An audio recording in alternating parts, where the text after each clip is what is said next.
Speaking of great records, this week, Dave, I don't know if you saw it. It was the anniversary of the release of Blink-182's "Enema of the State," which for me was the album that got me into Blink-182. We were both in Sure. high school, not to show our age, but we were both in high school when that record came out. And I think back to like when "What's My Age Again" and "All the Small Things" came out. Those Sure. songs were such huge radio hits. I saw Blink-182 on that tour with Silverchair at Maple Leaf Gardens. Sure.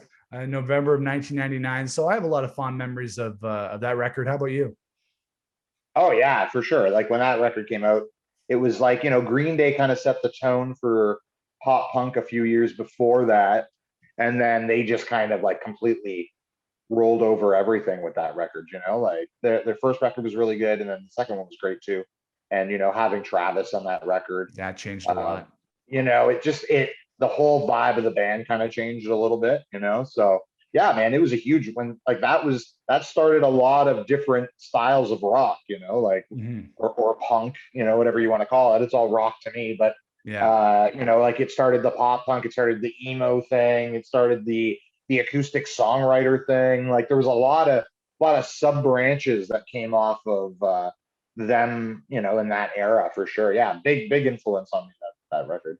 Yeah, for sure. I enjoy Blink's like current lineup with Matt Skiba on the vocals, but I do miss Tom. There was something about that combination of the three of them that was amazing.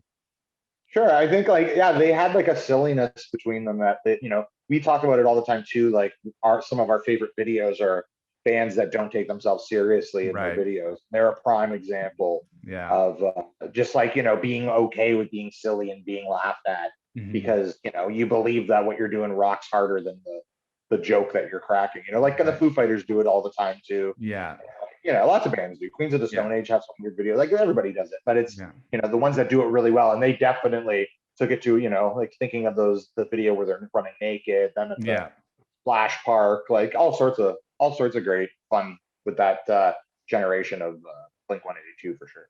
Yeah, all the small things with the boy band parody, and "What's My Oh Age yeah, Again" with right? them running around naked. That song, I love that album, but for some reason, there's something about that song that still really holds up for me. The songwriting on Sure. "What's My Age Again," the way that the verses go into I don't know, it's hard to describe, but the way that song kind of how it goes, the way the chorus is, I still think that's a great rock single. Yeah, yeah, exactly. With punk rock, like they didn't write the book, but they definitely penned some chapters. Yeah, that's a Like, good way to put like it. you know what I mean? Like Yeah, nothing that Blink was doing wasn't already being done by dozens of bands in Orange County already, or San Diego or wherever right. they're from. But like they definitely, there's definitely influence from like different shit that's not necessarily an influence on like I don't know, like a NoFX or one of the band, or even a Yeah, Goldfinger, like a lot yeah, less ska influence, a lot more pop, like just straight up pop, which was never done really before that. You know what I mean? Like, so it yeah. was nice to see them really boost that up to the mainstream and take the flag from Green Day, who had kind of started doing that like a couple of years prior, right? Right. Totally. Well, happy 20, not 20th, more than 20. Happy anniversary to Blink 182's "Enema of the State." Still a classic album in 2021.